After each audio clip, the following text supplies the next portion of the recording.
Du numérique avec François Sorel. Le retour de Tech & Co sur BFM Business avec Arnaud Mitre qui me rejoint sur ce plateau maintenant. Bonsoir Arnaud. Bonsoir. Vous êtes le cofondateur de Corp Academy. Absolument. Voilà, une belle réussite française dédiée à l'EdTech. Hein. C'est vrai qu'aujourd'hui, on a tous ce mot en tête, mais vous, depuis quasiment 10 ans, eh bien, vous mettez en avant en fait la formation en ligne. Oui. Alors, pas pour les particuliers, hein, pour les entreprises. Hein. C'est ça la particularité de Corp Academy. Est-ce que vous pouvez nous expliquer un petit peu ce qu'est Corp Academy ? Depuis 2013, en fait, on essaye de dire qu'on peut rendre la formation professionnelle, qui peut-être un peu avant, et sans trop caricaturer, était un petit peu ennuyeuse, la rendre, j'allais dire, joyeuse. Oui, parce que c'est vrai que notre mantra, ça s'appelle, on dit Enjoy Learning. C'est comment vous la gamifiez en quelque sorte. Oui, pas seulement. Tous les moyens sont bons d'une certaine façon. Alors effectivement, oui, il y a le jeu, mais pas seulement. C'est comment est-ce qu'on... Les codes de l'entertainment, de façon générale. Bien sûr. Voilà. Comment on réconcilie la personne qu'on est à titre individuel et qui, le matin, avant d'aller au bureau, joue sur son smartphone à des jeux vidéo super sympas, etc. et tout. Et quand elle arrive au bureau, endosse souvent son costume de sérieux, Et comment on réconcilie ces deux individus-là et qu'on fait que la formation est plus joyeuse, plus engagée. C'est ça surtout qui est important. Voilà, donc les entreprises font appel à vous pour justement former leurs employés sur des sujets divers. Hein. Ça peut être la motivation, ça peut être transformer l'entreprise pour la transition écologique, qui est un sujet vraiment d'actualité. Ça peut être, avant j'utilisais Skype, maintenant j'utilise Teams, comment ça marche. C'est tout bête, mais finalement ce sont des moments importants. Et vous, la particularité, c'est que vous faites des petites vidéos, des petits cours de 5 minutes où on apprend l'essentiel. On peut le faire depuis le PC, mais aussi depuis le smartphone, en fait. Oui, la réalité, c'est qu'on est pluriel. C'est-à-dire qu'à certains moments, juste avant de démarrer votre émission, vous avez peut-être envie de vous renseigner en 5 minutes sur un sujet parce que vous allez parler, je sais pas, des NFT, vous voulez tout comprendre sur le sujet. Il y a d'autres moments où on a plus de temps à passer, on veut vraiment monter en compétence sur le sujet, tout savoir sur, je sais pas, effectivement, le travail à distance, et on va passer 20 minutes, entre 20 minutes et 1 heure. Puis il y a d'autres moments même où on a envie de changer, d'évoluer à l'intérieur de son entreprise, changer de job, et on va passer plus de temps pour valider un certificat qui va permettre de prétendre à un autre poste dans son entreprise. Donc comme on est pluriel, il faut que ce soit l'outil qui respecte cette pluralité et pas l'inverse. Oui, d'accord, avec des sujets un petit peu plus techniques, hein, Excel, comment progresser. Hein, c'est normal, hein, parce que on peut avoir accès à Excel très souvent. Ce qu'il y a d'intéressant, c'est que bien sûr, vous avez des centaines, des milliers de leçons en fait, de cours, de formations. Comment 2000, ça marche 2000, oui, on en a 2000 aujourd'hui. 2000. Comment est-ce Et vous avez combien de clients, tiens? On a 150 clients. 150 clients, plutôt des grands comptes. Et vous avez fait combien de formations en tout? Ah, ça, vous me posez une colle. Ça doit être un paquet, je pense. Mais par exemple, sur un client, je sais qu'on a passé, par exemple, le 20 millions de questions répondues juste chez un client. Voilà. C'est un grand client français qui s'appelle Forestia, que vous devez connaître.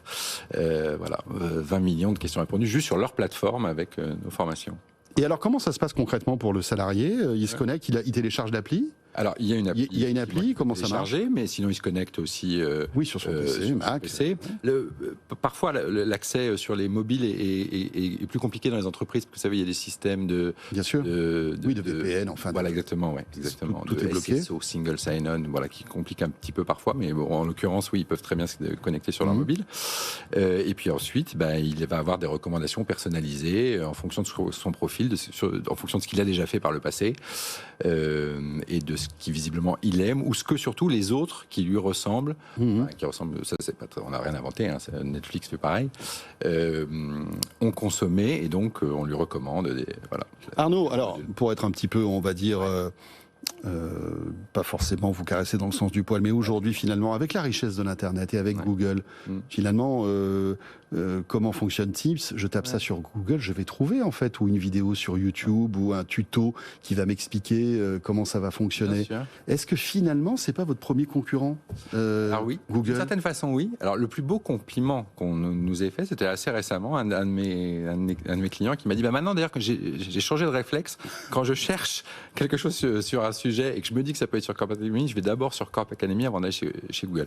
Alors c'est un sujet très important parce que c'est le sujet de la qualité des contenus, d'une certaine façon, et du contrôle de la qualité. C'est-à-dire, c'est un peu comme si on disait je ne vais pas regarder cette série policière, je ne vais pas regarder Casa de Papel parce que j'ai déjà vu Colombo. D'une certaine façon, on dirait jamais ça. Ça serait un peu absurde. On dit, si je connais, il y a un méchant, il y a des gentils, et puis il y a une enquête. Une enquête et le méchant perd à la fin.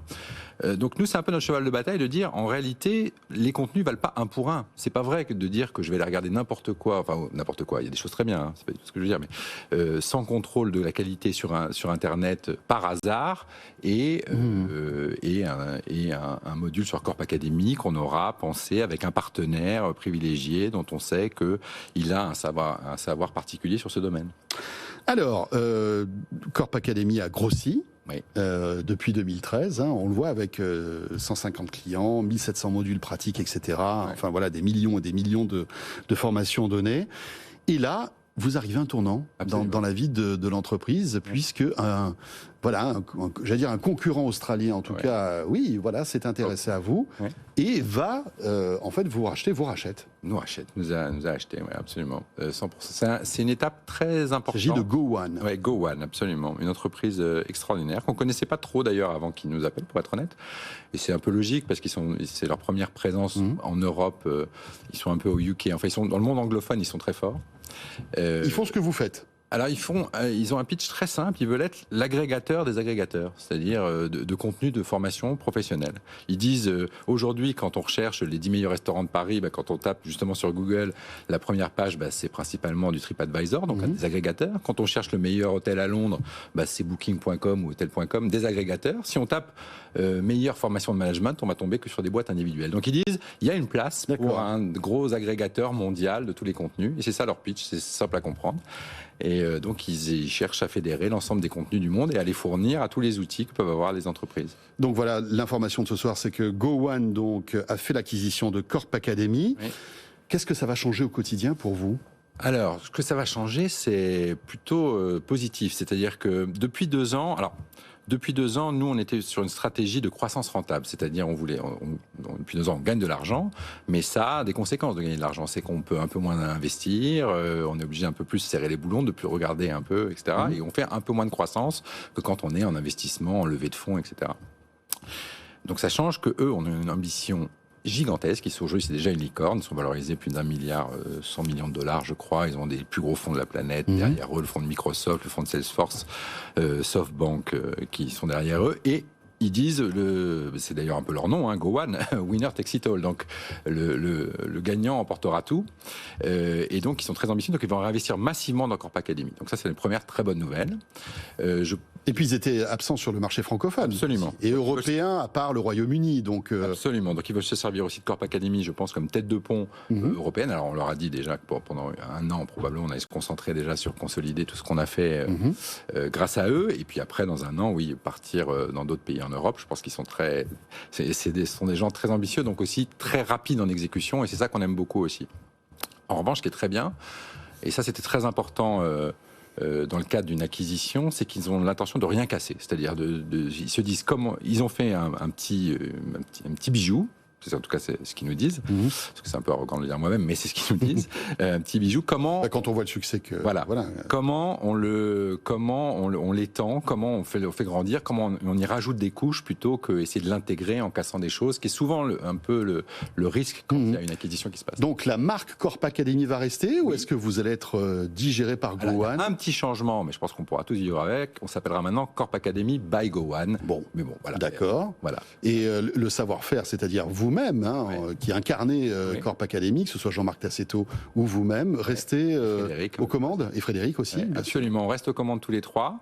Alors il y a une mauvaise et une bonne raison. La mauvaise, c'est que c'était une des exigences des acquéreurs, donc ça c'est pas une très bonne raison. La bonne, c'est qu'on est surexcité. C'est clair. L'ambition qui redonne à Corp Academy, et comme vous le disiez très justement, cette nouvelle étape de l'histoire qui est à la fois très importante évidemment pour nous parce que c'est un peu aussi donner quand même les clés de son bébé, mais l'ambition qu'ils y donnent fait que on a très très envie de rester. Après, c'est une pépite de la tech française qui s'en va, enfin qui change d'actionnaire et qui n'est plus française en quelque sorte. C'était pas forcément le choix de départ, pour être transparent avec vous. On a rencontré 30 à 40 acteurs différents, beaucoup de fonds de private equity, parce qu'en fait depuis 1 an on se disait qu'il va y avoir de la concentration sur D'accord, donc il fallait accélérer et trouver...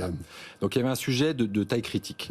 Et puis en voyant des fonds de private equity et en rencontrant du coup des boîtes boîtes qu'on aurait pu acheter nous-mêmes, on s'est rendu compte qu'on arriverait à quoi 25, 30 peut-être millions de revenus récurrents annuels, qui est un peu un élément de mesure dans notre marché, enfin dans les modèles SaaS, comme on dit, Software as a Service. Et on s'est dit, c'est pas assez. C'est pas assez pour être un acteur, comme disent les jeunes, pour peser dans le game, comme disent mes enfants. Et donc, il fallait s'associer à quelqu'un de plus gros. Voilà. Et il n'y avait pas de plus gros européen ou français qui aurait pu... Alors, il y a des gros acteurs. Il y a 360 Learning, mais il a eu le choix, lui, de lever beaucoup d'argent pour aller conquérir les États-Unis. Donc, c'était pas forcément leur stratégie d'aller peut-être fort en Europe. Il y a Open Classroom, mais qui est plutôt aujourd'hui sur le B2C. Donc, oui, il n'y avait pas tellement de candidats. Qu'est-ce que vous dites à tous ceux qui pourraient vous balancer que justement l'EdTech c'est un sujet important, la formation, il faut garder une espèce de souveraineté dans la formation, le fait que maintenant vous soyez sous pavillon australien, c'est peut-être dommage. Je suis très à l'aise parce qu'on a rencontré pratiquement tout le monde. Donc, oui, vous n'aviez pas le choix et beaucoup de vous auriez peut-être préféré une acquisition française. En l'occurrence, on avait le choix. Oui. Mais la proposition... Mais pas avec l'envergure et l'ambition du projet. L'ambition du projet. Très bien. Bon vent. Arnaud Mitre, merci d'être passé par le plateau de Tech & Co. Et puis j'imagine que tout ça va sans doute apporter de nouvelles fonctionnalités, de nouveaux services. On aura l'occasion d'en reparler ici même. Merci. Et vous êtes le cofondateur de Corp Academy. Tout de suite, direction New York, on retrouve Sabrina Cagliozzi.